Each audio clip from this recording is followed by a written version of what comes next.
لیکن اس کے علاوہ معین شخص ہوگا دجال.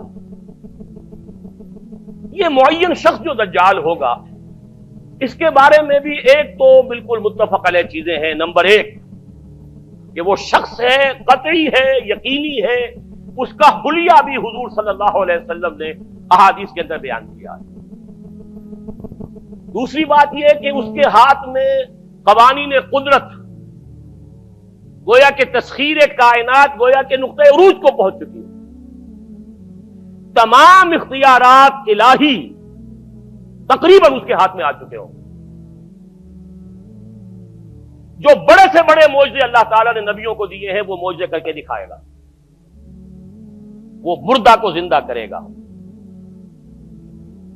مردہ لوگوں کی افواہوں کو لے کر آئے گا، ان کی روحوں کو، اگرچہ جھوٹی روحیں ہوں گی، وہ شیاطین جن ہوں گے جو ان کا بھیس بدل کر آئیں گے، لیکن یہ کہ وہ لوگوں سے کلام کریں گی. یہ اسپرچولیزم جو اپنی انتہا کو پہنچا ہوا ہے یورپ میں اور مغرب میں، یہ در حقیقت اسی کا ایک مظہر ہے.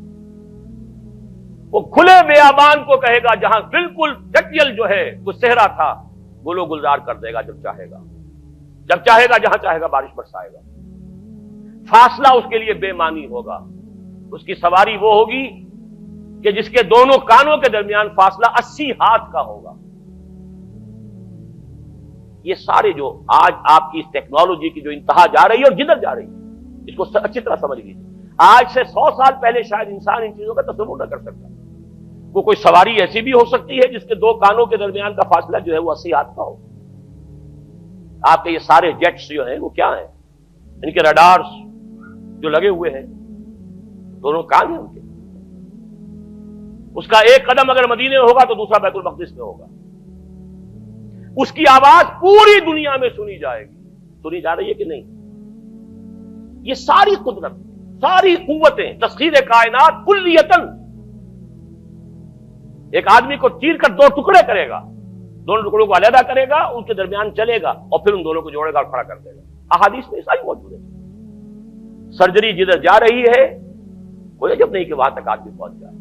فریز کر کے تو یہ معاملہ اب ہو ہی سکتا ہے، لیکن یہ کہ ابھی اگلا اور قدم کیا ہوگا کچھ نہیں کہہ سکتے. یہ چیزیں تو ہیں متفق علیہ. البتہ کچھ معاملات کے اندر احادیث میں کچھ اختلاف پایا جاتا ہے اور یہ مشکلات الحدیث میں سے. اور میں بھی چونکہ اس مسئلے میں اب تک بھی اسی درجے میں، ابھی قطعیت کے ساتھ میں کوئی بات نہیں کہہ پا رہا ہوں، لیکن اب چونکہ گمان غالب کے درجے میں ایک رائے تک پہنچ چکا ہوں، اس لیے میں نے آج اس بات کو آپ تک پہنچانے کے لیے یہ عنوان اختیار کیا. اس لیے کہ حدیث میں جو آتی ہے تفاصیل اس سے معلوم ہوتا ہے کہ یہ دجال دو دجل کرے گا. یا تو وہ دو دجل کرنے والے دو دجال علیحدہ ہیں، یا یہ دونوں دجل کرنے والا شخص ایک ہی ہے. بس یہ مسئلہ ہے کہ جو آج تک مجھ سے حل نہیں ہوا تھا، اب تک کہنا چاہیے آج تک نہیں.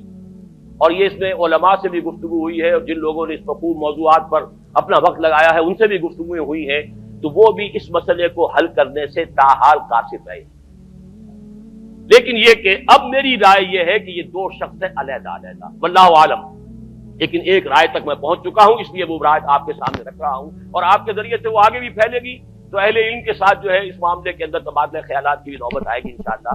لیکن یہ کہ اس میں یہ بات قطعی اور یقینی ہے کہ اس طرح کا ایک شخص پیدا ہوگا. البتہ یہ کہ آیا وہ دو ہوں گے دو مختلف اوقات میں، یا ایک ہی ہوگا ایک ہی وقت میں، صرف اس میں اختلاف ہے. میرے نزدیک وہ دو ہوں گے. ایک وہ شخص جو جھوٹا مسیح ہونے کا دعویٰ کرے گا، المسیح الدجال. جیسے حضور نے فرمایا میری امت میں 30 دجال اٹھیں گے جو نبی کا دعویٰ کریں گے، جن میں سے 5-6 تو حضور کے اپنے زمانے میں اور آپ سے متصل اٹھ کھڑے ہوئے تھے. بعد میں محمد علی باب ہو، بہاء اللہ ہو، قادیانی، اور نہ معلوم کہاں کہاں کون کون اٹھے ہوں گے، واللہ عالم. اسی طریقے سے ایک شخص مسیح ہونے کا دعویٰ کر کے کھڑا ہوگا، یہودی ہوگا. یہ ہے اصل میں وہ شے. اور اس میں جو ان دونوں شخصیتوں کے مابین اگر کوئی ذرا سا اگر ابہام رہا ہے تو میں ایک حدیث بھی نوٹ کر کے لایا تھا، حضرت عبادہ ابن صامت رضی اللہ تعالی عنہ سے ہے، عن رسول اللہ ہے، انی حدثتکم عن الدجال حتی خشیت اللہ تعقلوا. میں نے تمہیں دجال کے بارے میں بہت سی باتیں بتائی ہیں تو مجھے یہ گمان ہوا کہ شاید تم اسے سمجھ نہ پاؤ. یہ اندیشہ خود حضور صلی اللہ علیہ وسلم کو ہوا ہے، اور یہ سنن ابی داؤد کی روایت ہے۔ بہرحال میں جو کچھ عرض کر رہا ہوں کہ میں اس رائے تک پہنچا ہوں کہ یہ دو علیحدہ شخصیتیں ہیں۔ ایک تو یہ ہے کہ ایک مسیح الدجال کھڑا ہوگا یہ ایک دعویٰ کر کے کہ میں مسیح ہوں، چونکہ اس کا زمانہ بالکل قریب آ چکا، اس لیے میں آپ کو اس کے بارے میں خبردار کر رہا ہوں۔ دوسرا جو مسیح جس کی شخصیت مسیح دجال کی آتی ہے، دجال اکبر، میں صرف اشارہ کروں گا، پھر کبھی انشاءاللہ اس موضوع پر تفصیل سے گفتگو ہوگی، وہ میرے نزدیک بالکل قریب قیامت کی ایک علامت ہے۔ جو خدائی کا دعویٰ کرے وہ جھوٹا خدا ہوگا، یہ جھوٹا مسیح ہوگا، المسیح الدجال۔ الدجال الاکبر وہ ہوگا کہ جو قیامت کے بالکل قریب کی تین نشانیاں ہیں، جبکہ وہ آ جائیں گی تو حدیث میں آتا ہے کہ اس کے بعد کسی شخص کے ایمان لانے کا، توبہ کرنے کا فائدہ نہیں ہوگا۔ ویسے تو علامات قیامت جو ہے ان میں سب سے پہلی میں نے بتایا تھا حضور کی بعثت خود علامات میں سے، اس کے بعد 10 علامتیں حضور نے گنوائی ہیں، اور وہ تدریجاً پوری ہوتی چلی جائیں گی۔ آخری علامات کے لیے حدیث سن لیجئے، عن ابی ہریرہ رضی اللہ تعالی عنہ قال قال رسول اللہ صلی اللہ علیہ وسلم ثلاث اذا خرجنا لا ينفع نفسا ایمانا لم تكن آمنت من قبل او کسبت فی ایمانها خیرا، طلوع الشمس من المغرب وخروج الدجال ودابۃ الارض۔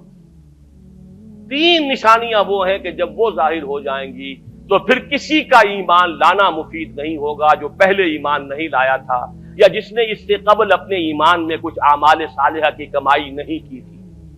یعنی گویا کہ توبہ کا دروازہ بند ہو جائے گا۔ جیسے جب موت کے آثار شروع ہو جاتے ہیں تو توبہ کا دروازہ انسان کے لیے بند۔ اب جب موت کے آثار شروع ہو گئے اب توبہ کرنا فائدہ نہیں، اس سے پہلے توبہ کا دروازہ کھلا ہوا۔